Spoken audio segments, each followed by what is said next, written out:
I never thought I'd be sitting here telling this story, but honestly, I'm tired of everyone making me out to be the bad guy. I'm Carmen. I'm 28. And let me tell you exactly how my perfect marriage exploded in my face and why it's not entirely my fault. It all started 5 years ago when my ex, Ryan, completely blindsided me by running off with my best friend, Olivia. Like, who does that? We'd been together since sophomore year of college, and I just knew he was about to propose. We had it all planned out, the house in the suburbs, the designer kitchen I'd always wanted, the whole picture-perfect life.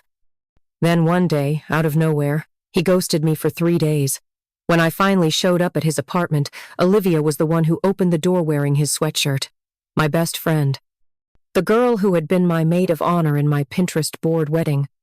She gave me this pitying look, like she was the victim in all of this, and all she said was, "Carmen, I didn't mean for it to happen like this." That's when something inside me broke. Before I tell you what happened next, make sure to subscribe if you love stories full of drama, betrayal, and unexpected twists. We post daily, bringing you real-life situations that will make you rethink everything. Hit the bell icon so you don't miss the next one. Now back to my horrible life choices. For months, I was stuck in this rage-fueled spiral. I wasn't just heartbroken, I was humiliated. I wanted Ryan to regret ever choosing her. I wanted Olivia to suffer. And that's when I met Matt. Matt was safe. He was sweet, dependable, and nothing like Ryan. He was the type of guy who held doors open, remembered my coffee order, and actually listened when I talked. And most importantly, he was interested in me. I won't lie, I knew what I was doing when I said yes to that first date. I didn't love Matt, but I wanted to. And I wanted Ryan to see me happy, glowing, thriving without him. Matt and I moved fast, too fast. Within 6 months, we were engaged. By our first anniversary, we were married. From the outside, it looked like I had completely moved on. But deep down, I knew I had built my entire marriage on a lie. Then last weekend happened. We were at dinner, just the two of us, and Matt was talking about how excited he was for our future. He had no idea what was coming. He reached for my hand and said, "You're the best thing that's ever happened to me, Carmen." And I don't know what the hell possessed me, but I laughed.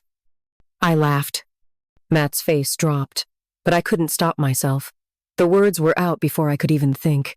Funny, considering I only married you to get back at Ryan. The second I said it, I knew. I had ruined everything. Matt didn't yell. He didn't flip the table. He just stared at me like I was a stranger.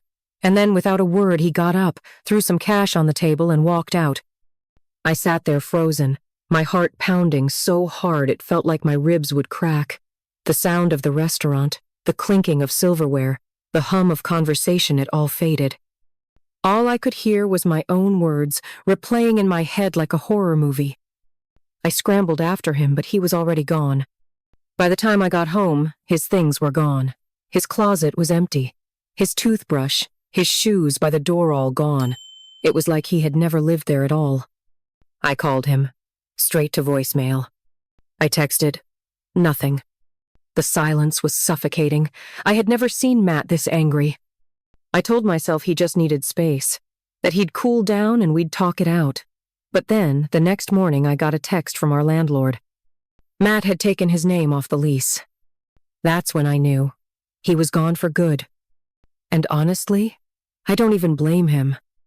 I built our marriage on revenge. And the worst part? I didn't even realize how much I loved him until he left. It's been a week. I still haven't heard from him. Every time I walk into our apartment, it feels empty, cold like a reminder of how badly I messed up. On Tuesday, I checked his Instagram.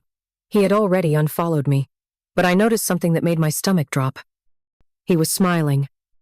He had gone out with his friends, something he never really did when we were together. There he was, laughing, holding a drink, looking more at ease than I had ever seen him. And then, I saw it. A comment from a girl I didn't recognize. "Glad to see you finally happy at Tay." And he liked it. My hands shook as I read it over and over. It was like watching my entire world fall apart in real time. I had convinced myself Matt would come back, that he would forgive me, that I could fix this. But now, I wasn't so sure. Desperation sets in. By Friday, I broke. I called his best friend, Daniel.